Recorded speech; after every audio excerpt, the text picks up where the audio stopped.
இப்பொழுது தேவனுடைய வார்த்தைக்கு நேரம் நாம் கடந்து போகிறோம். கைகளை தட்டி சபையின் போதக அம்மாவை வரவேற்போமா?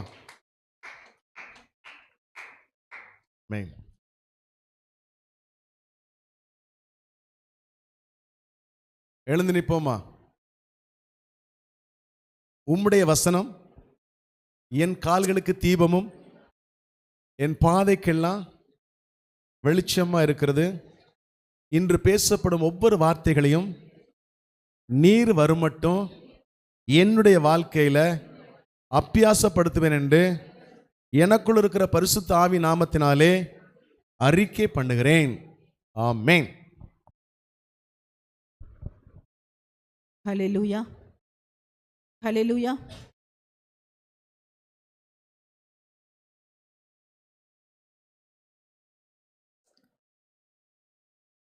ஒரே ஒரு நிமிஷம் கண்களை மூடி நல்ல ஆராதனைக்குள்ளாக தேவன் வழி நடத்தினார். இன்றைக்கு அநேகர் வரல, நிறைய பேர் ஊர்களுக்கு போயிருக்கிறாங்க. கர்த்தருக்கு ஸ்தோத்திரம். இன்னைக்கு வந்திருக்கிற நீங்களும் நானும் யாரு? பாக்கியவான், பாக்கியவதிகள். தேவன் நம்மளோடு கூட பேச இருக்கிற காரியங்களுக்காக கர்த்தரிடத்திலே நாம் கேட்க போகிறோம். கர்த்தாவே, நீ என்னுடைய இருதயத்தை அறிந்திருக்கிற தேவன். மனுஷனோ முகத்தை பார்க்கிறான், ஆனால் தேவனோ இருதயத்தை அறிந்திருக்கிறார். என்னுடைய இருதயம் எப்படிப்பட்டதாக இருக்கிறது, என்ன தேவை உள்ளதாக இருக்கிறது, என்ன வாஞ்சித்து கொண்டு இருக்கிறது என்பதை கர்த்தராகிய இயேசு கிறிஸ்து நீர் அறிவீர் ஆண்டவரே. நான் மனுஷனுடைய பேச்சை கேட்க அந்த இடத்துல நான் வரல, அதன்படி வழி நடத்துவதற்கு இல்லை, உம்முடைய வார்த்தையை கேட்பதற்காக மாத்திரமே நான் உம்முடைய சமூகத்தில் வந்திருக்கிறேன்னு சொல்லி உங்களுடைய ஆவிய ஆத்துமாவை, சரீரத்தை, சிந்தனைகளை, வார்த்தைகளை, கிரியைகளை, எண்ணங்களை, நடக்கைகளை எல்லாவற்றையும் இந்த இடத்துல எரிந்து கொண்டிருக்கிற அவர் அக்கினி பலிப்பிடத்தில் தகன பலியாய் ஒப்பு கொடுத்து எங்களுடைய சிந்தனையும் என்னுடைய இருதயத்தையும் கர்த்தாவே விருத்த சேதனம் பண்ணுங்கன்னு சொல்லி உங்களுடைய கைகளை வானத்துக்கு நேராக உயர்த்தி தேவனிடத்தில் கேட்பீங்களா? இந்த இடத்துல நம்ம பேசுகிற ஒவ்வொரு வார்த்தைகளும் தேவ ஆவியினால் அருளப்பட்ட வார்த்தை. தேவனால் தேறினவர்களாய் நற்கிரிகளை செய்கிறவர்களாய் இருக்கும்படிக்கு தேவன் நம்மளோடு இடைப்படுகிற அந்த நேரத்தில் அசட்டையாய் அஜாக்கிரதையாய் விடாதபடிக்கு இந்த வேலையை தேவரீர் என்னோடு கூட பேசும். என்னை உண்டாக்கினவரே என்னோடு கூட பேசும். என்னை சிருஷ்டித்தவரே என்னோடு கூட பேசும்.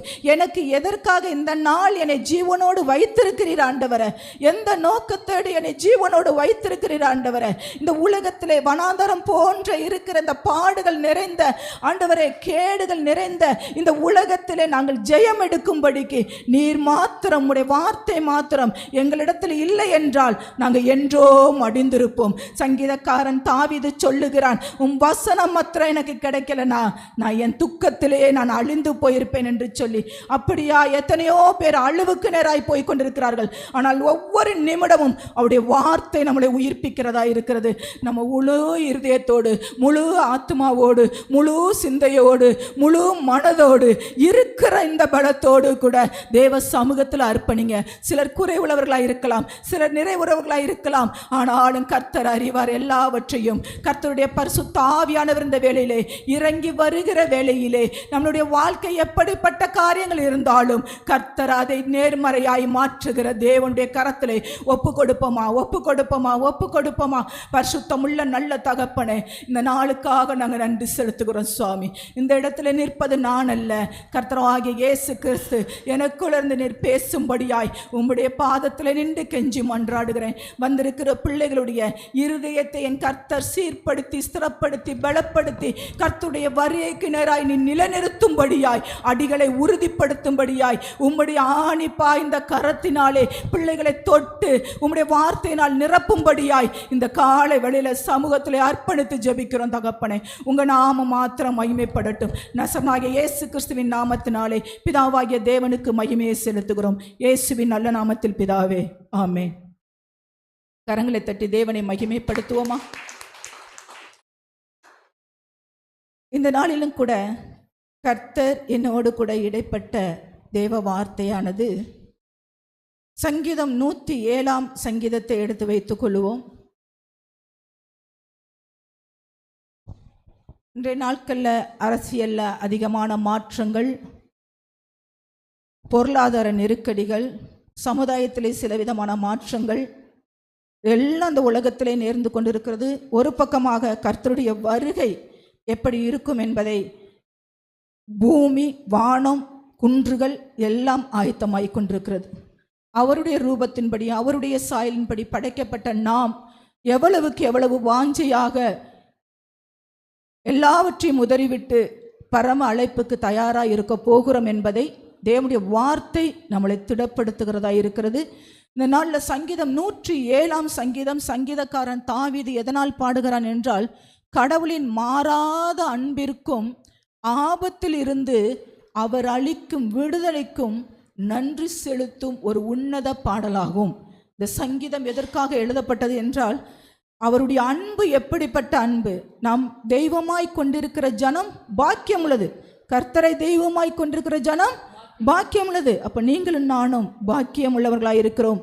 இதில் என்னை தொட்டதான தேவ வார்த்தை, என்னோடு கூட இடைப்பட்டதான வார்த்தை, இதை அநேகருடைய இருதய வாழ்க்கையிலையும் கூட இந்த மாதிரி சம்பவங்கள் நடக்கலாம். அதற்கான திறவுகளான வார்த்தைகளை தேவன் நமக்கு கொடுக்க ஆயத்தமாக இருக்கிறார். அதில் சங்கீதம் 107 29 30,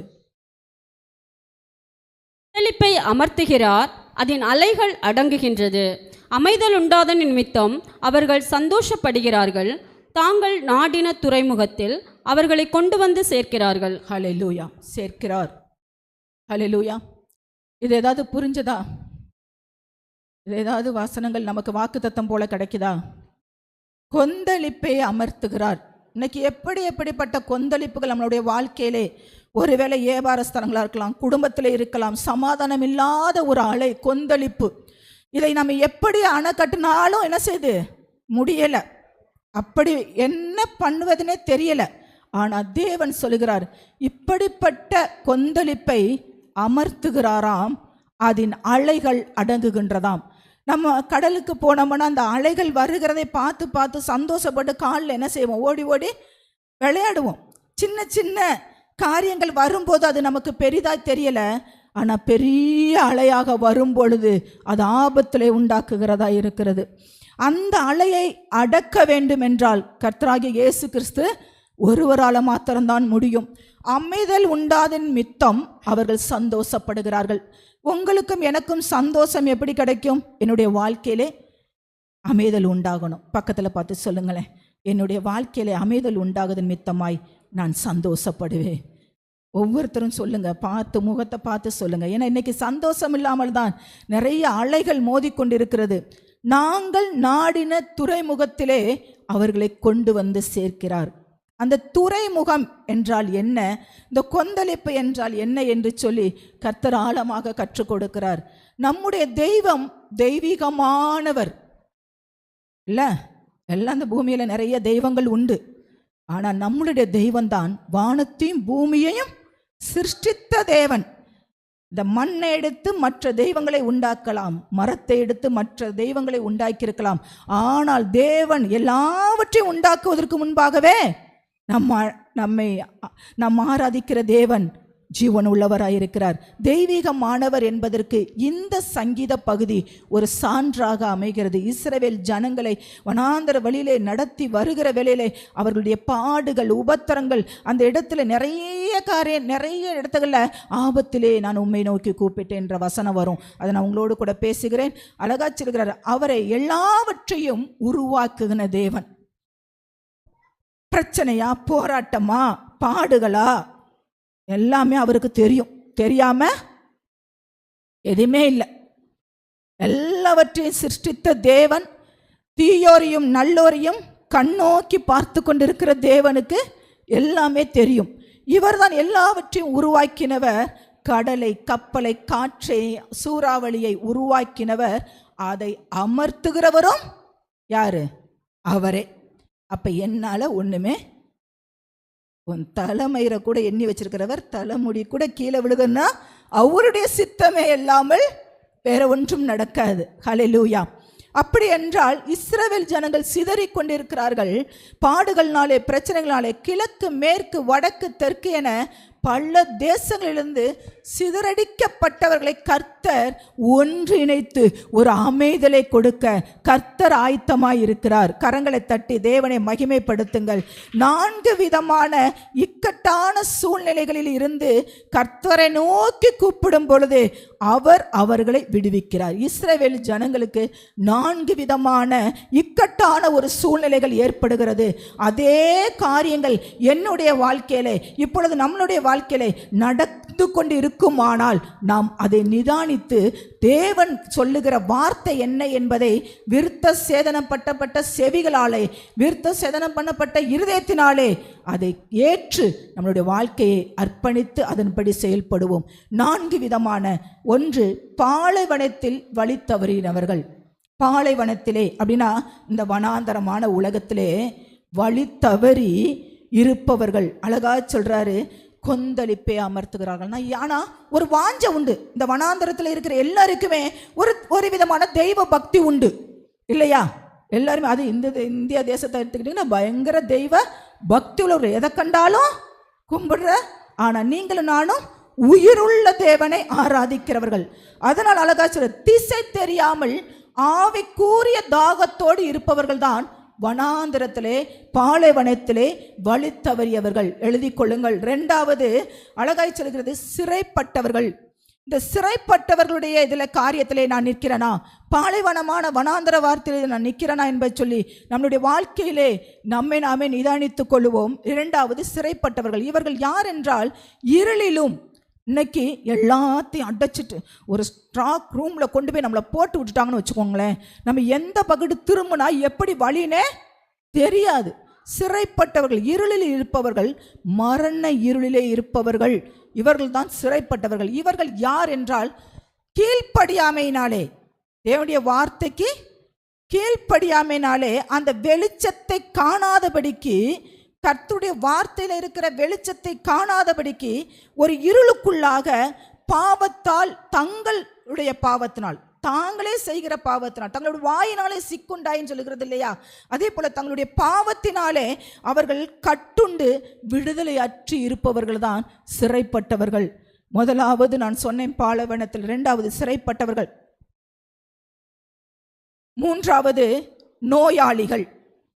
இதிலே பிணியாளிகள், மதியினர்கள் என்று கூட நம்ம சொல்லலாம். இவர்கள் யார் என்றால், தவறான வாழ்க்கை முறையால் சரீரத்திலும் மனதிலும் பாதிக்கப்பட்டு மரண வாசலை நெருங்குகிறவர்கள். இது நிறைய பேருடைய காரியங்கள்ல இருக்கும். நோயாளிகள் அப்படின்னா பிணியாளிகள்.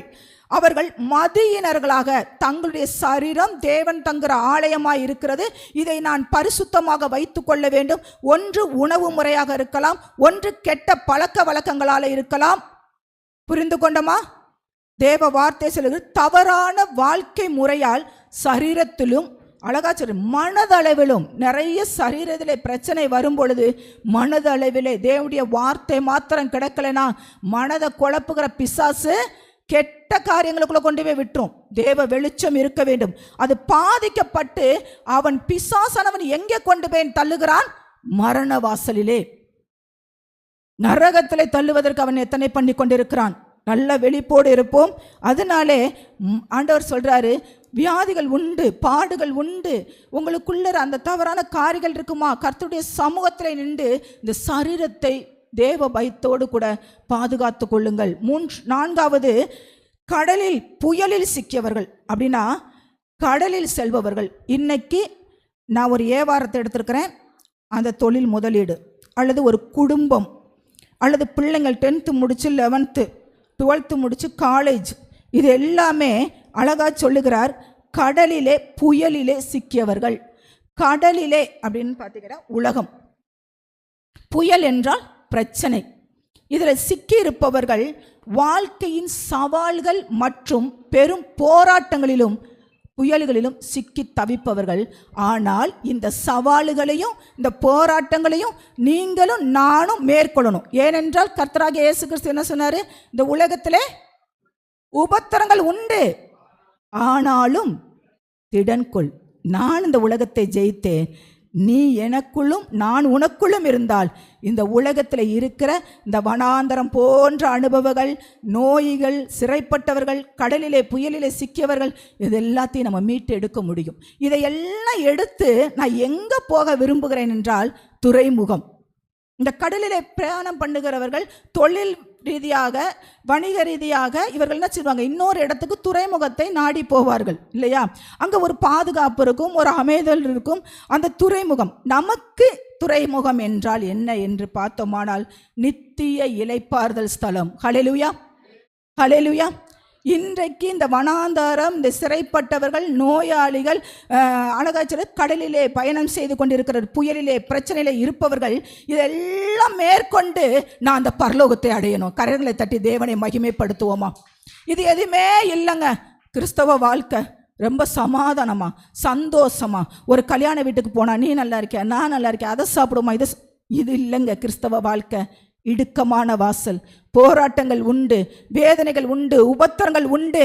மற்றவர்கள் பார்க்கும்போது இவர்கள் ஜெபிப்பவர்கள் தானே, ஏன் இப்படி என்று கூட கேட்க தோணும். ஆனால் கர்த்தர் உங்களையும் என்னையும் எதற்காக இதெல்லாம் கொண்டு வந்து சேர்க்கிறார் என்பதை வாசிப்போம். 3 காரியங்கள். துறைமுகம் என்பது பரலோகத்தின் நிழல். துறைமுகம் என்பது பரலோகத்தின் நிழல். இது நித்திய இளைப்பாறுதல் ஸ்தலமாக நமக்கு கொடுக்கப்படுகிறது. 2வது, ஒரு வாழ்க்கையிலே ஒரு நோக்கம் உண்டு. கர்த்தர் என்னுடைய படகிலே, என்னுடைய கப்பலிலே மாலுமியாக இருக்கிறாரா? நம்மை நாமே அனுதினமும் தியானிக்க வேண்டிய, சிந்திக்கக்கூடிய வாழ்க்கை. அதுதான் சொல்றாரு, கர்த்தர் என்னுடைய வாழ்க்கையிலே மாலுமி போல நம் வாழ்விலே, படகிலே, நம்மளுடைய கப்பலிலே வழி நடத்துகிறாரா? ஒவ்வொரு நாளும் நம்மளுடைய வாழ்க்கையை கிறிஸ்து என்னை வழி நடத்துகிறாரா அப்படி என்பதை நம்மை நாமே நிதானிக்கணும். 3வது, பாதுகாப்பு. அந்த கப்பல் எந்த சேதமுமின்றி, புயலின்றி தப்பித்து அந்த தங்கும் இடம் மட்டுமல்ல, அதுதான் பரலோக வீடாக தேவன் நம்மை தம்முடைய தேவைகளெல்லாம் சந்திக்கப்படும் இடமாக, நம் மனதிற்கு விருப்பமான இடத்திற்கு கர்த்தராகிய இயேசு கிறிஸ்து கொண்டு செல்கிறாராம். கரங்களை தட்டி தேவனை மகிமைப்படுத்துகிறோம். எத்தனை பேர் சொல்லலாம், இந்த வாழ்க்கை ஐயோ உபத்திரங்க, வேதனை, ஆனாலும் நமக்கு ஒரு நித்திய இளைப்பாறுதல் ஸ்தலம் உண்டு. ஹல்லேலூயா. இதிலே சங்கீதக்காரன் 107 பார்த்தோமானால் 4 இடத்திலே 9வது வசனம், அவருடைய கிருபையின் மித்தமும் மனுபுத்திரருக்கு அவர் செய்கிற அதிசயங்களின் மித்தமும் அவரை துதிப்பார்களாக. 13வது வசனம், தங்கள் ஆபத்திலே கர்த்தரை நோக்கி கூப்பிட்டார்கள், அவர்கள் இக்கட்டுகளில் இருந்து அவர்களை நீங்களாக்கி ரட்சித்தார். 19, தங்கள் ஆபத்திலே கர்த்தரை நோக்கி, குறிச்சுக்கோங்க, வாசிக்க வேணாம். 19, 28 இப்படி 4 இடத்திலே ஒரே அதிகாரத்திலே ஆபத்திலே தங்கள் கர்த்தரை நோக்கி கூப்பிட்டார்கள், ஆபத்திலே தங்கள் கர்த்தரை நோக்கி கூப்பிட்டார்கள். அப்ப ஆபத்துகள், சோதனைகள், பெரும்பாடுகள் வரும் பொழுதெல்லாம் யாரை நோக்கி நம்ம ஓடுகிறவர்களா இருக்கிறோம்? கர்த்தரை நோக்கி ஓடுகிறோமா? நம்மளை சுற்றியில இருக்கிறவங்க எல்லாத்துட்டையும் கேட்டுட்டு அவங்ககிட்டலாம் உதவி அற்றதுக்கு அப்புறம் தான் நம்ம கடவுளை நோக்கி ஓடுறோம் இல்லை? இவங்க இருப்பாங்க, அவங்க செய்வாங்க, இவங்க செய்வாங்க, இவங்க கூட இருக்காங்க, அது எல்லாத்தையும் விட்டுருங்க. இன்னைக்கு நமக்கு போராட்டங்கள், கொந்தளிப்பை அமர பண்ணுகிற தேவன் நம்மளோட கூட இருக்கிறார். இதை இப்படிப்பட்ட பிரச்சனைகளை எதுக்காக என் தேவன் எனக்கு என்னுடைய வாழ்க்கையிலே அனுமதிக்கிறார் என்றால், இது தேவன் நம் வாழ்வில் செய்யும் அற்புதங்களின் மகிமைக்காக. கரங்களை தட்டி தேவனை மகிமைப்படுத்துவோமா?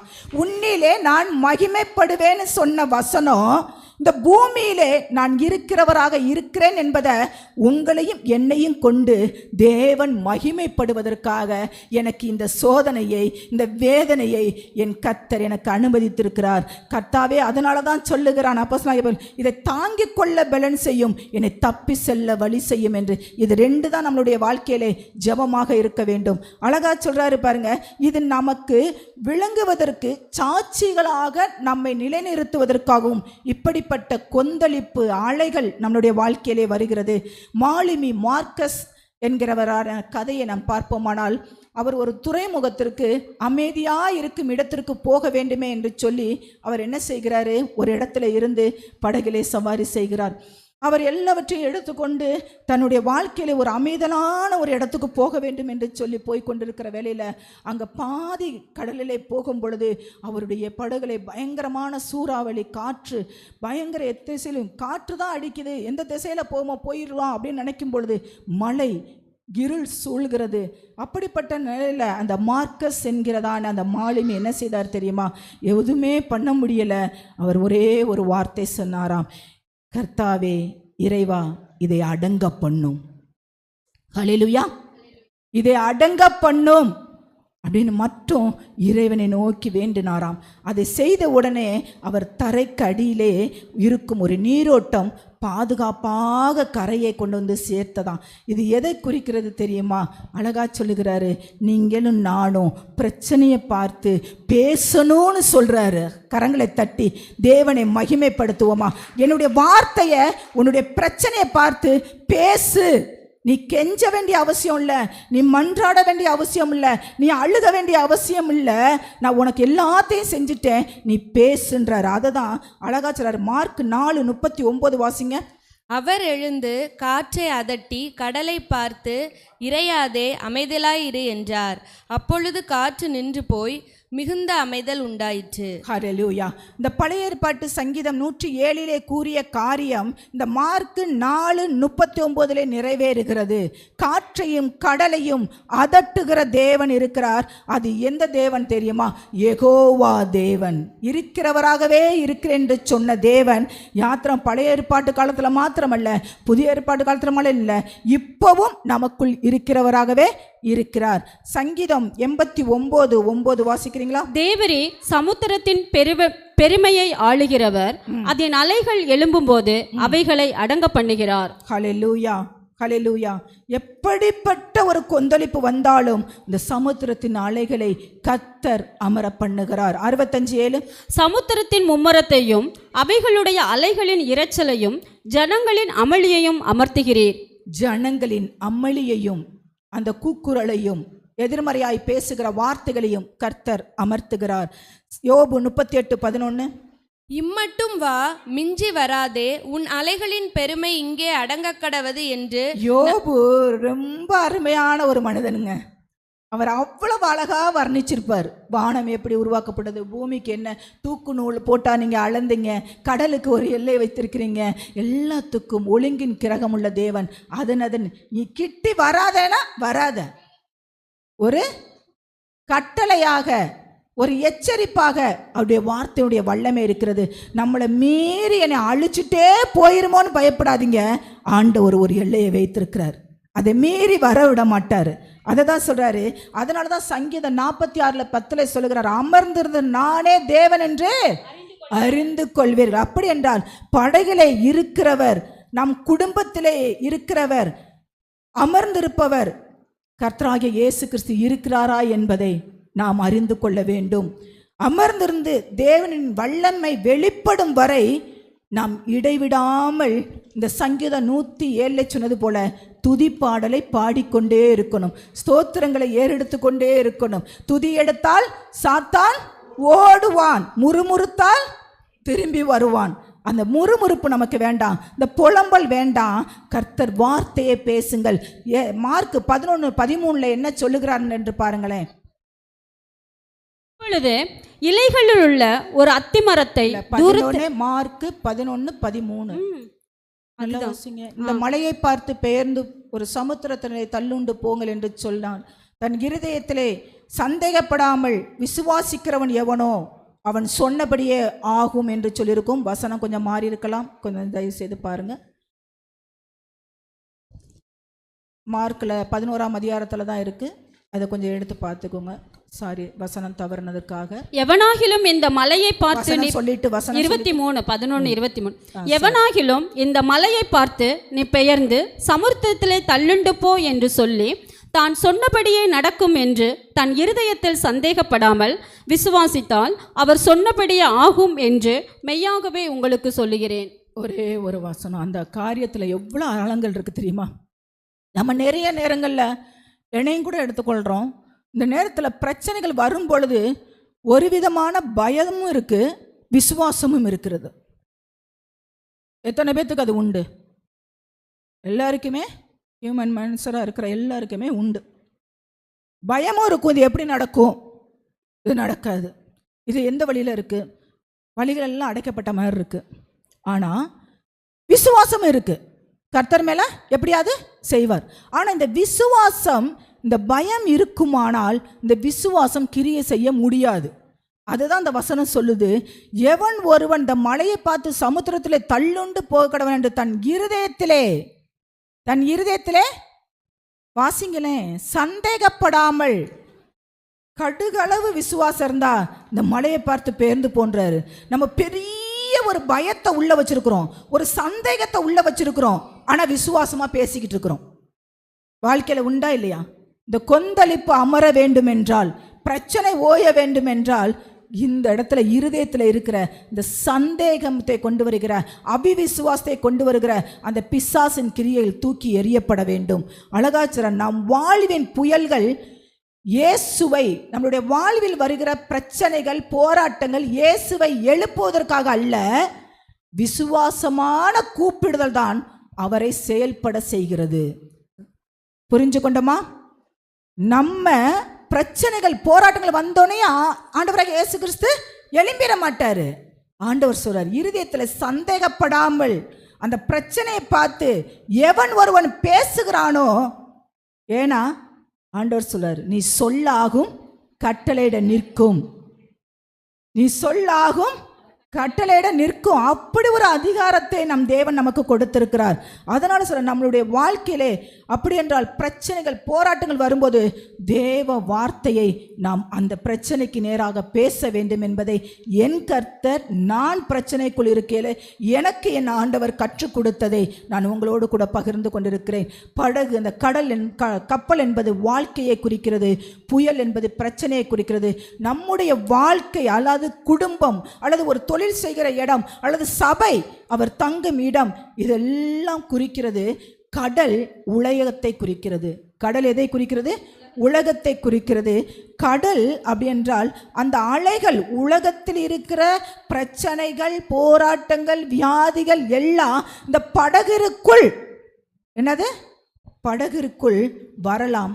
ஆனால் படகிற்குள் இயேசு இருக்கும் வரை அந்த படகு மூழ்காது. கரங்களை தட்டி தேவனை மகிமைப்படுத்துவோமா? ஏன்னா சீசர்கள் எல்லாம் போய்கிட்டு இருக்கிறாங்க. ஆண்டவராகிய இயேசு கிறிஸ்து தலையணையை வைத்து நித்திரை செய்தார் என்று மார்க்கிலே படிக்கிறோம். மார்க் 4:39. அதை பார்த்து தான் அவர் சொல்றாரு, காற்றின் கடலை என்ன செய்கிறாரு? அற்ப விசுவாசிகளே, ஏன் பயப்படுகிறீர்கள்? உங்களோடு கூட நான் தங்கும் ஆலயமாக இருக்கிறேன்னு சொல்லி நம்மளை தேர்ந்தெடுத்து நமக்குள் வாசம் பண்ணும்படியாய் நம்ம ஆண்டவர் வந்திருக்கிறார் என்றால், அவர் என்னுடைய பிரச்சனையில், என்னுடைய போராட்டத்தில், என்னுடைய நோயில், நான் என்னுடைய கடலில், எல்லாவற்றிலும் கர்த்தர் என் நடுவில் இருக்கிறார். ஆமே. அப்படி இருக்கும் பொழுது ஆண்டவர் சொல்றாரு, இந்த உலகத்தின் காரியங்கள், பிரச்சனைகள், போராட்டங்கள் எல்லாம் அந்த படகுக்குள் வரலாம். ஆனால் அந்த படகுலே இயேசு இருக்கும் வரை இந்த படகு மூழ்காது. அந்த படகை ஓட்டுகிற மாலுமியாக, நம் வாழ்க்கையை நடத்துகிற மாலுமியாக கர்த்தராகிய இயேசு கிறிஸ்துவை நீங்கள் எஜமானராக செயல்பட அனுமதித்தது உண்டானால் படகு மூழ்காது. புரிந்து கொண்டோமா? என் வாழ்க்கையோ, என் தொழிலோ, என் சரீரத்தில் உள்ள வியாதிகளோ, பிரச்சனைகளோ முடிவில்லை. கர்த்தர் சொல்றாரு, அதை துளிர பண்ணுவேன். என்ன தெரியுமா? நன்மையாக துளிர பண்ணுவேன். ஹல்லேலூயா. நான் கூட இருக்கிறேன். அது மரணத்துக்கு எதுவாய் போகாது. நான் உயிர்ப்பிக்கிற தேவன், எல்லாவற்றையும் உனக்கு உயிர்ப்பிக்கிறதுக்கு போதுமானவராய் இருக்கிறேன். வசனம் 43:2 என்ன சொல்லுது? நீங்கள் தண்ணீர்களை கடக்கும் பொழுது நான் உன்னோடு கூட இருக்கிறேன். நீ தண்ணீர்களை கடக்கும்போது நான் உன்னோடு இருப்பேன். நீ ஆறுகளை கடக்கும்போது அவைகள் உன்மேல் புரளுவதில்லை. நீ அக்னியில் நடக்கும்போது வேகாதிருப்பாய். அக்னி ஜுவாலை உன்மேல் பற்றாது. ஆண்டவராகிய இயேசு கிறிஸ்து அண்ட இதுகளையும் உண்டாக்கின தேவன், சர்வ சிருஷ்டிக்கும் எஜமானா இருக்கிறவர் நமக்கு வாக்கு கொடுத்திருக்கிறார். எப்படிப்பட்ட அலைகள் வந்தாலும், அக்னியே வந்தாலும், புயல் வந்தாலும் உன்னை ஒன்று என்ன செய்யாது? சேதப்படுத்துவதில்லை. சங்கீதம் 34:6.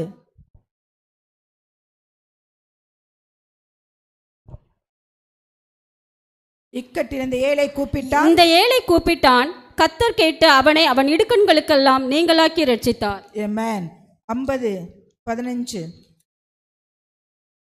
ஆபத்திலே என்னை நோக்கி ஆபத்து கூப்பிடு. காலத்தில் என்னை நோக்கி கூப்பிடு, நான் உன்னை விடுவிப்பேன், நீ என்னை மகிமைப்படுத்துவாய். Amen. தேவன் வார்த்தைகளை நமக்கு கொடுத்திருக்கிறார். குறித்து வைத்துக் கொள்ளுங்கள். உங்களுடைய வாழ்க்கையில என்னென்ன பிரச்சனைகள் இருக்குமோ இந்த வார்த்தைகளை வசனங்களை சொல்லி பிசாசு நடுங்கி ஓட தேவன் கிருபை செய்வார். சங்கீதம் 91:15 அவன் என்னை நோக்கி கூப்பிடுவான், நான் அவனுக்கு மறு உத்தரவு அருளி செய்வேன். ஆபத்தில் நானே அவனோடு இருந்து அவனை தப்புவித்து அவனை கனப்படுத்துவேன். எந்த இடத்துல நம்ம கனவீனம் அடைந்திருக்கிறோமோ ஆண்டவர் அதே இடத்துல நம்மளை தூக்கி நிறுத்தி கனப்படுத்துகிறவராயிருக்கிறார். எந்த இடத்துல நான் வெக்கப்பட்டுட்டேன், வேதனைப்பட்டுட்டேன், நான் கடன்ல பிரச்சனையில மூழ்கிட்டேன், நான் வியாதியில இந்த மாதிரி ஆகிட்டேன், எனக்கு பல பேர் பல விதமாய் பேசுகிறார்கள், என் குடும்பம் இப்படி இருக்கிறது, என் தொழில் இப்படி இருக்கிறதுன்னு சொல்லி நீங்க முடங்கி இருக்க வேண்டாம்.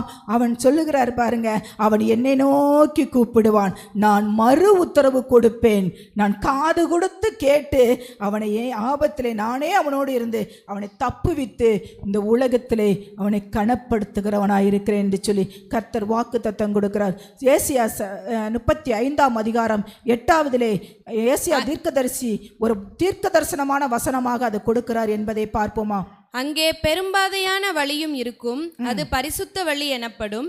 தீட்டுள்ளவன் அதிலே நடந்து வருவதில்லை, அந்த வழியில் நடக்கிறவர்கள் பேதையராய் இருந்தாலும் திசை கெட்டு போவதில்லை. ஹல்லேலூயா.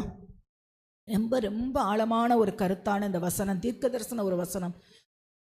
இந்த உலகம் பெரும் பாதை உள்ளதுதான், எப்படி வேணாலும் வாழலாம். ஆனால் இந்த உலகத்திற்குள் கர்த்தராகிய இயேசு கிறிஸ்துவை சுமந்து கொண்டு வாழுகிற நீங்களும் நானும் ஒரு இடுக்கமான வழிதான் நமக்கு உண்டு. எங்கே போகணும், எதை செய்யணும், எங்கே உட்காரணும் என்பதை சங்கீதக்காரன் 1:1 நமக்கு சொல்லி கொடுத்துட்டான். அப்படி என்றால் இதில் சொல்லப்படும் பெரும் பாதை அப்படின்னா கர்த்தரால் உருவாக்கப்பட்ட மீட்பின் பாதையை இது குறிக்கிறது. நாம் யாவரும் வாஞ்சிக்கிற ஒரே இது துறைமுகத்தை நாட வேண்டும், அந்த இளைப்பாறுதல் ஸ்தலத்துக்குள்ளே நான் போக வேண்டும். அதற்கான பெரும் பாதை கர்த்தரால் உருவாக்கப்பட்ட பாதை தான் பெரும்பாதை. இது தெளிவான மற்றும் பாதுகாப்பான ஒரு பாதை. ஆனால் பரிசுத்த வழி கரைதிரையற்ற புனிதமான வாழ்க்கை வாழ்பவர்களுக்கு வழிதான் கடவுளின் சமூகத்திற்கு கிட்டி சேரும் வழி. பரிசுத்தம் இல்லாமல் ஒருவனும் தேவனை தரிசிப்பது கூடாத காரியமே. வேதம் அப்படின்னா பாவிகள் ஆண்டவரை தரிசிக்க முடியாதா?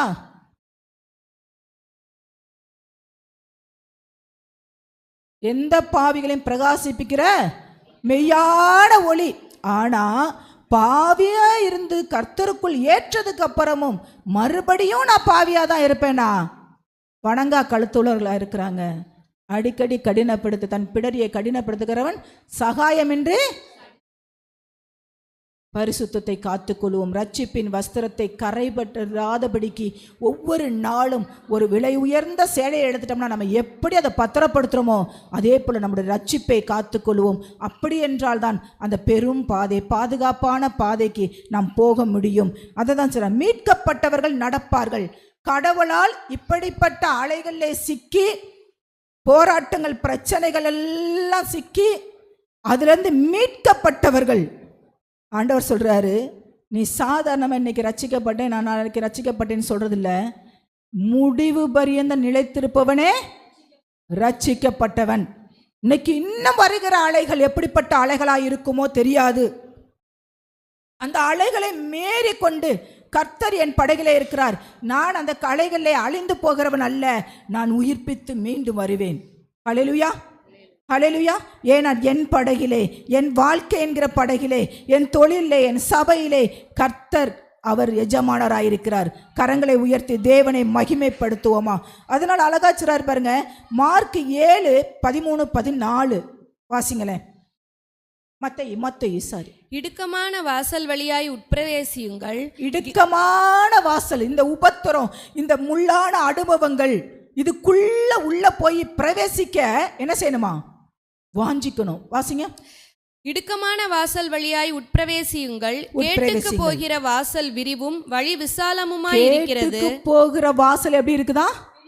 விரிவா கிடக்கு இந்த உலகத்துல, எப்படி வேணாலும் வாழலாம். வாசிங்க சிஸ்டர்.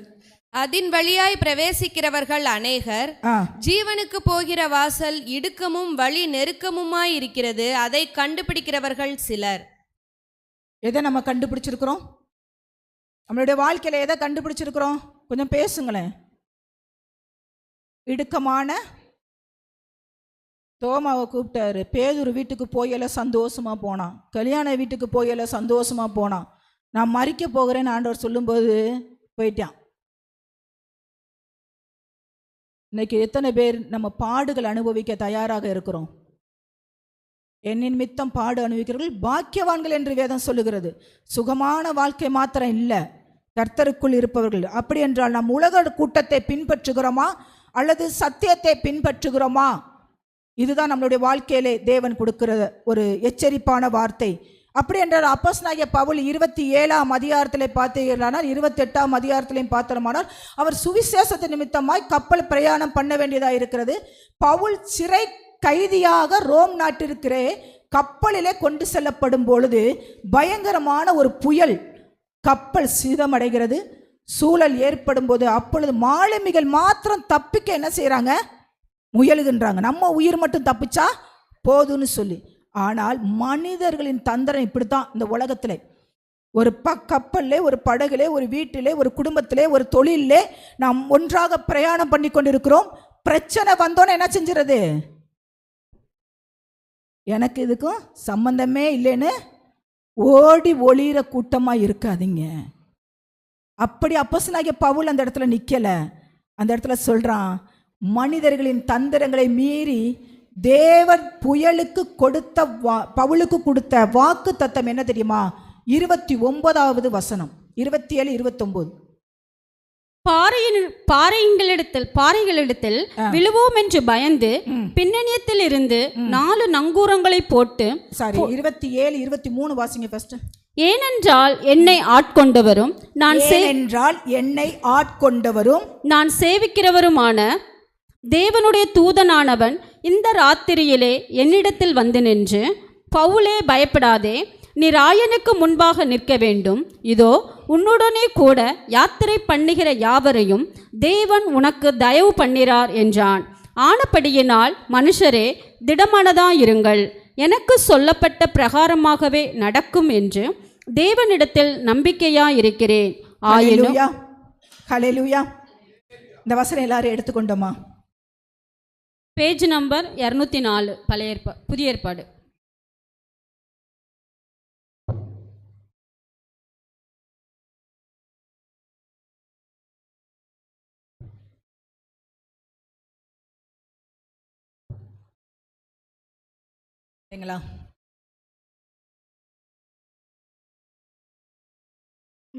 ஏனென்றால் என்னை ஆட்கொண்டவரும் யாவரும் சொல்லுவோமா? இந்த பிரச்சனைகள், போராட்டங்கள், அலைகள், சூறாவளிகள் எல்லாவற்றிலும் நடந்து கொண்டிருக்கிறது ஒரு சைடில். ஆனால் இந்த இடத்துல அப்போஸ்தலனாகிய பவுல் அந்த இடத்துல சொல்கிறார், ஏனென்றால் இதெல்லாம் நடக்கட்டும், என்னை ஆட்கொண்டவரும் நான் சேவிக்கிறவருமான தேவனுடைய தூதனானவன் இந்த ராத்திரியிலே என்னிடத்திலே வந்து நின்று, பவுலே, மலரே, உங்க பேர்களை சொல்லுங்க, மலரே பயப்படாதே, நீ ராயனுக்கு முன்பாக நிற்க வேண்டும். ஹல்லேலூயா. ராஜாதி ராஜனுக்கு முன்பாக நான் நிற்க வேண்டும். தேவாதி தேவனுக்கு முன்பாக நான் போய் நிற்க வேண்டும். அவருடைய பிள்ளையாக என்னையும் உங்களையும் குறித்து ஒரு பெரிய திட்டத்தை தேவன் வைத்திருக்கிறார். தாயின் கருவுல உருவாவதற்கு முன்பாகவே அதை சிதையாதபடிக்கு காத்து பேர் சொல்லி அழைத்த தேவன், இப்படிப்பட்ட போராட்டங்கள், பிரச்சனைகள் வரும், உன்னை விட்டு தப்பித்து செல்ல ஆட்கள் ஓடி போவாங்க. ஆனாலும் அந்த இடத்துல சொல்றார், என்னை ஆட்கொண்டவரும் நான் சேவிக்கிறவருமான கர்த்தர் தூதனாக வந்து நின்று அந்த இடத்துல, பவுலே, மலரே பயப்படாதே, நீ ராயனுக்கு முன்பாக நிற்க வேண்டும். இதோ உன்னுடனே கூட யாத்திரை பண்ணுகிற யாவரையும் தேவன் உனக்கு தயவு பண்ணினார் என்றார். ஹல்லேலூயா. உன்னை மாத்திரம் இல்லை, நீ ஆயத்தப்படுகிறது மாத்திரமல்ல, உன்னோடு கூடிய ஒரு கூட்டத்தையும் ஆயத்தப்படுத்தி தேவன் அந்த இடத்துல நம்மளை அழைத்து கொண்டு போக வல்லவராக இருக்கிறார். கரங்களை தட்டி தேவனை மகிமைப்படுத்துவோமா? சாதாரணமாக நாம் அழைக்கப்படவில்லை. இத்தினோன்னு பிரச்சனைகள், சிலர் வார்த்தைகள், சிலர் நடக்கைகள் நம்மளை புண்படுத்தலாம், வேதனைப்படுத்தலாம். ஆனால் கிறிஸ்துவை விட்டு வெளில போயிடாதீங்க. கிறிஸ்து உங்களை தேற்றுகிறவராக இருக்கிறார். உங்களுக்கு ஒரு தரிசனத்தை வைத்திருக்கிறார். உங்களை நான் எந்த இடத்துல கொண்டு வந்து நிற்க வைக்க போறேன்? நாயனுக்கு முன்பாக ராஜாதி. அழகா சொல்றார், அது யாகிலும் திடமனதாயிருங்கள் என்று இப்பொழுது உங்களுக்கு தைரியம் சொல்லுகிறேன். கப்பர் சேதமே இல்லாமல் உங்களில் ஒருவனுக்கும் பிரயாண சேதனம் வராது. ஐயா, எத்தனையோ உடைமைகள் இழக்கலாம், உறவுகள் இழக்கலாம், ஆனால் உன் ஆத்துமா அழிந்து போகாது. உன் ஆத்துமா அழிந்து போகாது. நீ உலகம் முழுவதும் ஆதாயப்படுத்தினாலும் உன் ஆத்துமாவை நஷ்டப்படுத்தாது என்று வேதம் சொல்லுகிறது. இன்னைக்கு நம்ம நிறைய பேர் உலகத்தை, மற்றவர்களை சந்தோஷப்படுத்துகிற காரியத்தில் மாத்திரம் நம்ம முக்கியமாக இருக்கிறோம். நம்ம ஆத்துமாவை நஷ்டப்படுத்திடாதீங்க. இந்த இடத்துல சொல்றாரு, கப்பல் சேதம், அந்த உடைமைக்கு கூடிய பொருளுக்குரிய சேதங்கள் வரலாம், எல்லாம் அழியக்கூடிய நாட்கள் வரலாம். ஆனாலும் உன்னுடைய ஆத்துமா என்னிடத்துல வந்து நிற்கணும். கரங்களை தட்டி தேவனை மகிமைப்படுத்துவோமா? அழகா என்னை திடப்படுத்தின ஒரு வார்த்தை, என்னை ஊக்கப்படுத்தின ஒரு வார்த்தை. இது தாய் தேற்றுகிறது போல, தகப்பன் தோளிலே சுமப்பது போல நம்மளை சுமக்கிற ஒரு வார்த்தை. இதை பிடித்து கொள்ளுங்கள். தேவன் அழகான வார்த்தையை நமக்கு கொடுக்கிறார். 29 நமக்கு 4 விதமான காரியத்தை, இந்த அலைகள் கொத்தளிப்புகள் வரும் பொழுது நீங்களும் நாவும் இந்த 4 விதமான நங்கூரம் என்ன என்பதை நாம் பார்க்க போகிறோம். 29 வாசிங்களேன். பாறையின் இடத்தில் விழுவோம் என்று பயந்து பின்னணியத்தில் இருந்து 4 நங்கூரங்களை போட்டு பொழுது எப்பொழுது விடியுமோ என்றிருந்தார்கள். 4 நங்கூரங்களை போட்டார்களாம். அது என்னுடைய பிரச்சனைக்கு, என்னுடைய போராட்டத்துக்கு, என்னுடைய இருள் போன்ற காரியத்தில் இருந்து ஒரு வெளிச்சம் எங்க உண்டாக போது, எப்பொழுது பொழுது விடியும். நம்மளுடைய வாழ்க்கையில சொல்லுவோமா இல்லையா? என் பொழுது எப்பதான் விடிய போதோ, எனக்கு எப்பதான் நல்ல காலம் பிறக்க போகுதோ சொல்லுவோமா இல்லையா? அப்ப இந்த 4 விதமான நங்கூரம், முன்னாடி பின்னாடி சைடில் 2 பக்கமும், இது 4 எதை குறிக்கிறது என்று பார்ப்போமானால் எழுதி வைத்துக் கொள்ளுங்கள். முதலாவது தேவனுடைய வார்த்தை என்கிற நங்கூரம். அந்த இடத்துல அதை தான் சொல்றாரு, இருதயத்திலே சந்தேகப்படாமல் மழையை பார்த்து, பிரச்சனையை பார்த்து நீ பேசு, அது சமுத்திரத்தில் தள்ளுண்டு போகும். 2வதாக சொல்லுகிறார் விசுவாசம்.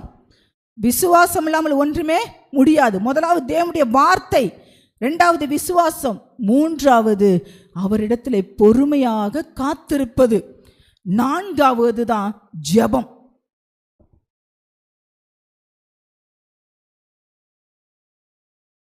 இந்த ஜெபம் மாத்திரம் இருந்துச்சுன்னா ஒன்றும் இல்லை, தேவனுடைய வார்த்தை வேணுங்க, விசுவாசம் வேணும். அநேகர் ஜெபத்தில் உட்கார்றேன், ஜெபிக்கிறேன். நம்ம எதை சொல்லி ஜெபிக்கிறோம், எப்படி குழம்பி போயிருக்கிறோம், உட்கார்ந்த வண்ணமாவே அழுதுட்டு திரும்ப அந்த அழுகையோடய சுமந்துட்டு போயிடுறோம். ஆண்டவரை நம்புறது இல்லை, தேவனுடைய வார்த்தையோடு அவரோட பேசுகிறது இல்லை, பொறுமையோடு காத்திருக்கிறது இல்லை.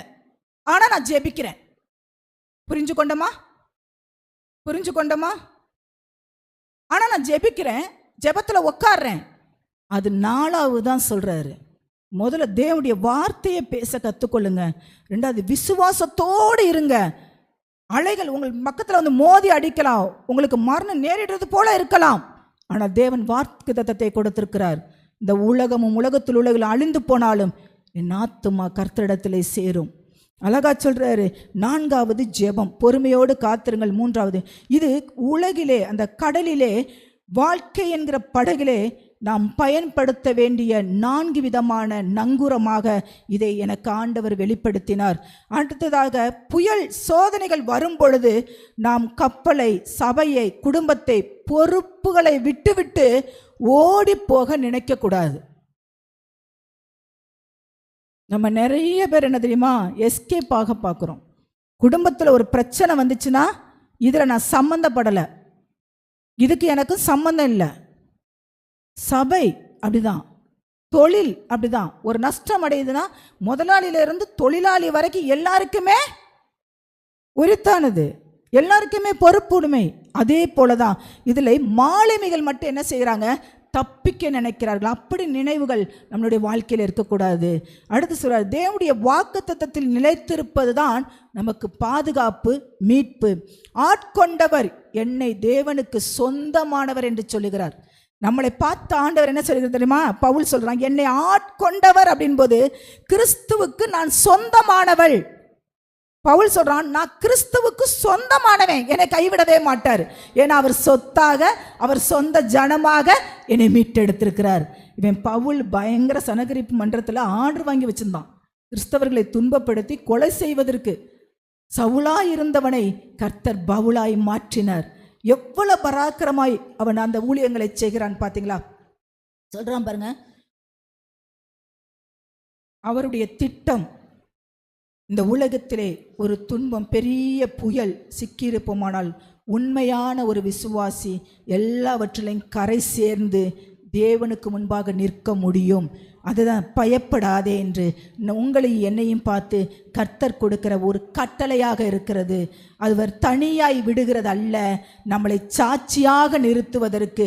அந்த சோதனை நாட்களில் நம்மளோடு கூட இருக்கிற தேவன் நம்மை மாத்திரமல்ல, நம் மூலியமாக எத்தனை குடும்பங்களை, எத்தனை ஆத்துமாக்களை, 276 பேரை பவுலின் நித்தமாக பாதுகாக்கப்பட்டார்கள். ஒரு நீதிமான் இருப்பான் என்றால் அவனின் நித்தம் அவனை சுற்றி உள்ள அநீதிமான், அநியாயமானவர்கள் ஆசீர்வதிக்கப்படுவார்கள் என்பதே இதன் பொருளாக இருக்கிறது. மறைமுகமான தீர்க்க தரிசன ஒரு உண்மை. ஒரே ஒரு ஸ்டோரியை சொல்லி நான் என்னுடைய காரியங்களை முடிக்க விரும்புகிறேன். கப்பல் சேதமடைதல் என்றால் வாழ்க்கையிலே சில விஷயங்கள் உடைந்தால்தான். இதை தான் என் வாழ்க்கைன்னு ஒரு கட்டி ஒரு பிம்பமாகவும் வச்சுருப்போம். ஆனால் ஆண்டவர் அந்த விஷயங்களில் சில விஷயங்களை உடைக்க நினைக்கிறார் என்றால் அது புது வழி, புது வாழ்வுக்கு அது வழிவகுக்கிறதா இருக்கிறது. கைக்கு மீறி நான் இதை தான் பிடிச்சி வச்சுக்கிட்டு இருப்பேனே நிற்காதீங்க, விட்டுருங்க. அவர் திட்டம் இல்லாமல், அவருடைய சித்தம் இல்லாமல் நம்மளுடைய வாழ்க்கையிலே எதுவுமே அனுமதிக்க மாட்டார். முழுமையான கப்பல் 44 வாசிகளை 27 44. மற்றவர்களில் சிலர் பலகைகள் மேலும் சிலர் கப்பல் துண்டுகள் மேலும் போய் கரையேறவும் கட்டளையிட்டான். இவ்விதமாய் எல்லாரும் தப்பி கரை சேர்ந்தார்கள். ஹல்லேலூயா. முழுமையான கப்பல் உங்களை கரை சேர்க்காமல் போகலாம், ஆனால் சிதைந்த ஒரு சிறிய கப்பல் துண்டு உங்களை என்ன செய்யுமா? கரை சேர்த்து ஒதுங்க வைக்கும். உங்கள் வாழ்க்கை உடைந்ததாக நீங்க உணரலாம், ஆனால் தேவன் அந்த உடைந்த துண்டுகளையே உங்களை உயர்த்துவதற்கும் புது வாழ்விற்கும் அழைத்து செல்ல பயன்படுத்துவார். கரங்களை தட்டி தேவனை மகிமைப்படுத்துவோம். இதுதான் மெலிதா. அந்த கப்பல் அது உடையுது, எல்லோரும் கரை சேர்ந்து எந்த இடத்திற்கு போகிறார்கள் என்றால் மெலிதா, மெலிதா, மெலிதா. அதுக்கப்புறம் தான் மெலித்தான் வருகிறது. அதற்கு தேன், அதற்கு அர்த்தம் என்ன தெரியுமா? தேன் அல்லது இனிமையான என்று ஒரு பொருள். அந்த மெலிதா என்ற வார்த்தைக்கு தீவுகள் மக்கள் காட்டிய அன்பையும் உபசரிப்பையும் இந்த மெலிதா என்கிற அந்த தீவிற்கு பேர் வைப்பதற்கு காரணம் அவர்கள் தேன் போல இனிமையானவர்களாக இருந்தார்களாம். பவுல் வந்த உடனே உபசரித்தார்கள், அவர்களுக்கு வேண்டிய இடங்களை கொடுத்தார்கள், தங்குவதற்கு இடம் கொடுத்தார்கள், குளிர் காய்வதற்கு விறகுகளை கொடுத்தார்கள். அப்படிப்பட்ட ஜனங்கள் இந்த சீசர்கள் அப்போஸ்தலனாகிய பவுல் அங்கே போய் சேர்ந்ததுனாலே அங்கே ஒரு பெரிய ஆசீர்வாதம் கிடைக்கிறது, ரட்சிப்பு கிடைக்கிறது. கப்பல் உடைந்து விபத்து இல்லை என்றால் அந்த மெலிதா தீவில் உள்ளவர்களுக்கு நற்செய்தி, அந்த சுவிசேஷம் கிடைத்திருக்காது. என்னுடைய வாழ்க்கையிலே என்னுடைய பிரச்சனை, என்னுடைய போராட்டங்கள் எங்கேயோ கொண்டு செல்லுகிறது நினைக்காதீங்க. அந்த இடத்துல ஏதோ ஒரு தேவை இருக்கும். உங்களை கொண்டு, என்னை கொண்டு கர்த்தர் அதை நிறைவேற்ற வல்லவராக இருக்கிறார். அதனால் அந்த பாதையில் போவதற்கு உங்களை ஒப்பு கொடுக்க பாதுகாத்து கொள்ளுங்க. அவர் பாதுகாத்துக்கொள்ள. உங்கள் வாழ்க்கையிலே புயல் உங்களை அழிக்கும் வருவது போல் தோன்றும், ஆனால் அது உங்களை புதிய இடத்திற்கு, ஆசீர்வாதமாக இடத்திற்கு கொண்டு சேர்க்கும். சாது ஐயா, இப்போ வர்ற ஏஞ்சல் சாதையா இல்லை, இதற்கு முன்பாக உள்ள சாது சேதையா, அவர் செல்லப்பா ஒரு சின்ன கதை சொன்னார். அவருடைய பிரசங்கத்திலே எனக்கு ரொம்பவும் பிடித்தமான ஒரு தேவ மனிதர். ஒரு மெத்தை படித்த ஒரு மேதாவி. அவர் என்ன செய்தாராம்? தன்னுடைய பயணத்திலே ஒரு ஆற்றை கடக்க வேண்டியதாக இருந்துச்சாம். அப்போ அந்த ஆற்றை கடக்கும்போது ஒரு படகோட்டியை கூப்பிடணும் இல்லையா? அவரை கூப்பிட்டுட்டு அவர் துணையோடு கூட இந்த படகை நான் என்ன செய்யணும், இந்த அக்கறையை நான் கடக்கணும் அப்படின்னு சொன்னாராம். அப்போ அந்த படகோட்டி ஐயா உட்காருங்க ஐயான்னு தொடச்சி கிடச்சி என்ன செஞ்சாராம், அவரை உட்கார சொன்னாராம். சரின்னு சொல்லிட்டு அவர் அதில் உட்காந்துட்டார். இந்த படகோட்டியும் அவரை உட்கார வச்சு ஓட்டிக்கிட்டே போகிறார். கொஞ்சம் தூரம் போன உடனே இந்த படித்த மெத்தாவி அவர் என்ன தெரியுமா சொல்கிறாரு, மேதை படித்த மெத்தாவி என்ன தெரியுமா சொல்கிறாரு, அந்த சாதாரண படிப்பறிவில்லாத அந்த மனிதனை பார்த்து, தம்பி உனக்கு வானசாஸ்திரம் தெரியுமான்னு கேட்டாராம். என்ன கேட்டாராம்? வானசாஸ்திரம். அதற்கு இவர் கொஞ்ச நேரம் யோசித்துட்டு, ஐயா அப்படின்னா எனக்கு தெரியாது, இந்த வானத்தை பார்த்து என்ன நிலைமை இருக்குன்னு சொல்லி நான் என்ன செய்வேன், படகை ஓட்டி போவேன். உன் வாழ்க்கையில் நீ கால்வாசி பகுதியை என்ன செஞ்சிட்ட, இழந்துட்ட அப்படின்னு சொல்லிட்டாராம். அடுத்ததாக கொஞ்சம் தூரம் போய்கொண்டே இருக்கும் பொழுது அவர் சொன்னாராம், இந்த தம்பி உனக்கு புவியலாது தெரியுமா? என்ன தெரியுமா? புவியலாது தெரியுமா? இந்த பூமியில் இந்த கடல் அலையில் என்ன மாதிரியான காரியங்கள் வந்தால் நான் என்ன பண்ணணுன்றது எனக்கு தெரியும், ஆனால் புவியல் என்றால் எனக்கு என்னன்னு தெரியாது. உன் வாழ்க்கையில் அறவாசி பகுதியை நீ என்ன செஞ்சிட்ட, வீணடிச்சிட்ட. சரி, மூன்றாவதாக அவர் கேட்டாராம், தம்பி உனக்கு சைக்காலஜியாவது தெரியுமா அப்படின்னு கேட்டாராம். ஐயா எனக்கு சைக்கிள் ஓட்டவே தெரியாது, ஏன்னா என் வாழ்க்கை இந்த படகோடையே ஓடிக்கிட்டு இருக்கு வாழ்க்கையில், அதனால் எனக்கு தெரியாதையா. உன் வாழ்க்கையில் 3/4 பகுதியை என்ன செஞ்சிட்டேன், வீணடைச்சிட்டேன். இதை கேட்டோன்னே இந்த படகோட்டிக்கு என்னடா நம்ம வாழ்க்கையில் 3/4 பண்ணிட்டோமா, இனி வாழ போகிறது 1/4 தானான்னு சொல்லி படப்புல அந்த துடுப்பு 2ஐயும் விட்டுட்டான். விட்டுட்டு படகு தத்தளிக்குது. அந்த 2 பேருமே கீழே விழுகிறாங்க. விழுந்தோன்னே இந்த படகு, இந்த நாணி மேத படித்த பெத்தாவி என்ன செஞ்சான், அதிர்ச்சியில் படகோட்டியில் கையில் இருந்த துடுப்பை விட்டோன்னே இவனுக்கு ஒரே பயமாயிடுச்சு. என்ன தெரியுமா கேட்டானா, துடுப்பு கையில் இல்லாதனால தடுமாறி விழுந்துட்டு பதறிப்போன அந்த மெத்தாவி ஒரு சைடில் கையை போட்டு அடித்து கத்தரிச்சிக்கிட்டு இருந்தானா. இந்த படிப்பே இல்லாதவன் கேட்டானா, ஐயா எங்கேயா இருக்கிறீங்க, என்னை காப்பாத்து. ஐயா உங்களுக்கு நீச்சலாட்சி தெரிஞ்சா நீங்கள் என்ன செஞ்சுருங்க, கரை தேடி மேலே வாங்க. உங்களுக்கு நீச்சலாட்சி என்ன, சைக்காலஜி தெரிய வேண்டாம், புவியியலாட்சி தெரிய வேண்டாம், வானசாஸ்திரம் தெரிய வேண்டாம். வாழ்க்கை பயணத்தில் நம்ம அதை தான் இந்த வசனம் சொல்லுது பாருங்களேன். வாசிங்க 44. மற்றவர்களில் சிலர் பலகைகள் மேலும் சிலர் கப்பல் துண்டுகள் மேலும் போய் கரையேறவும் கட்டளையிட்டான். இந்த வசனம் வாசிங்க சிஸ்டர். மத்தேயு 7:13-14.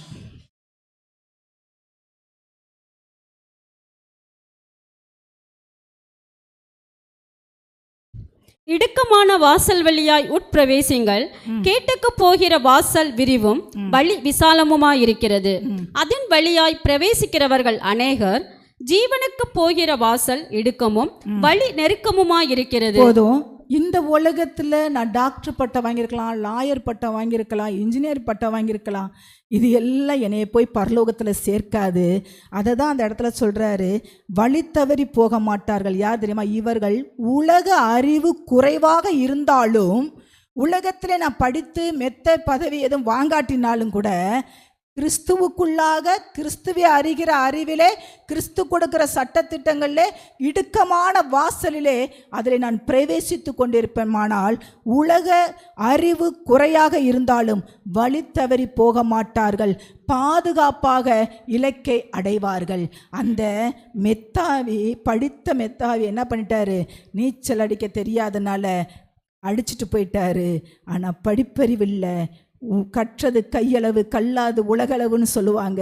நமக்கு ஆண்டவருடைய அறிவு இல்லைனா, கிறிஸ்துவை அறிகிற அறிவு இல்லைனா, நம்ம இந்த வருகிற அலைகள் மோதல்கள் பிரச்சனைகளில் நம்ம ஒரு நாளும் மீள முடியாது. இந்த கிறிஸ்துவை அறிகிற அறிவு இருக்குமானால் நான் எல்லாவற்றையும் அறிந்து நான் கரை சேர்த்து அந்த இலக்கை பரலோகத்தை அடைய என்னால் முடியும்.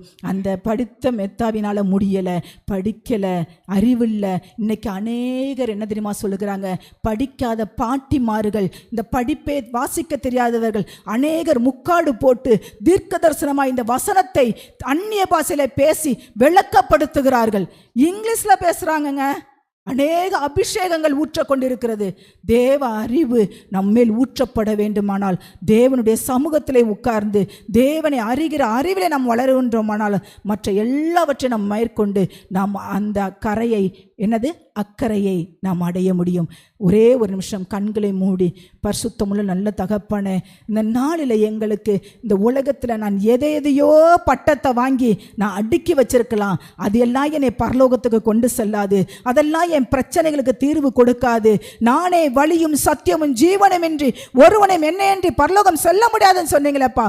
உங்கள் வார்த்தை எனக்கு வேணும். என்னுடைய வாழ்க்கையில் என்னுடைய இருக்கிற அலைகள் அமரத்தக்கதாய் ஒரு அமைதல் உண்டாகும்படியாய், நாங்கள் சந்தோஷப்படும்படியாய், அந்த பரலோக ஜீவியத்துக்கு நாங்கள் அடையும்படியாய் எங்களுடைய ஆவி ஆத்துமா சரீரத்தை சிந்தனைகளை செயல்பாடுகளை வார்த்தைகளை கிரியைகளை எண்ணங்களை நடக்கைகளை எல்லாவற்றையும் உம்முடைய கல்வாரின் விடுதலின் ரத்தத்தினால ஒவ்வொரு நாளும் ஒவ்வொரு நிமிடமும் நான் சுத்திகரிக்க விரும்புகிறேன் ராஜா. நான் சுத்திகரிக்க விரும்புகிறேன். ஏன்னா என் கண்ணின் பார்வைகள் தாறுமாறாய் போய் கொண்டிருக்கிறது, கால்கள் வேற மாதிரி ஓடிக்கொண்டிருக்கிறது, என் இருதயம் எப்படியோ கேடு நடந்த மாதிரி இருக்கிறது. இதெல்லாம் என்னை நரகத்திலே கொண்டு சேர்க்கிறதா இருக்கும். ஆனால் கர்த்தர் வார்த்தை எனக்கு வெளிச்சமாய் இருக்கிறது. கட்டளையே விளக்கு, வேதமே வெளிச்சம், போதக சிச்சையே ஜீவவழி என்று சொல்லப்பட்டிருக்கிறது. அப்படிப்பட்ட வார்த்தையை நான் உட்கொண்டு என் கர்த்தர் சங்கீதக்காரன் சொன்னது போல 107 சொன்னது போல நாங்களும் எங்கள் சபையாரும் எங்கள் குடும்பத்தாரும் ஆண்டவரே சங்கீதம் பாடும்படியாய் துதி பாடல்களை நாங்கள் ஏறெடுக்கும்படியாய் எங்களை பத்திரமாக அந்த துறைமுகத்திலே சேர்த்ததுக்காக உமக்கு கோடான கோடி நன்றி செலுத்துகிறோம் சுவாமி. இதற்கு விரோதமாய் எழும்பி நிற்கிற எல்லா தடைகளையும், பிசாசின் கிரியைகளும், அந்தகார வல்லமைகளையும், பிள்ளிசுனிய கட்டுகளையும், ஏவலின் ஆவிகளையும், கெட்ட மனதுடைய எண்ணங்களையும் நசரனாகிய இயேசு கிறிஸ்துவின் நாமத்தினால நிர்மூலமாக்கி என்னை விட்டு எங்களை விட்டு சமூகத்தை விட்டு வெளியேறி போ என்று கட்டளை கொடுக்கிறோம். இயேசுவின் கல்வாரி ரத்தத்தினால நாங்கள் முத்தரிக்கிறோம். நீர் மாத்திரம் பொறுப்படுத்திக் கொள்ளும். இயேசுவின் நல்ல நாமத்தில் ஜெபிக்கிறோம் ஜீவனுள்ள நல்ல பிதாவே, ஆமென்.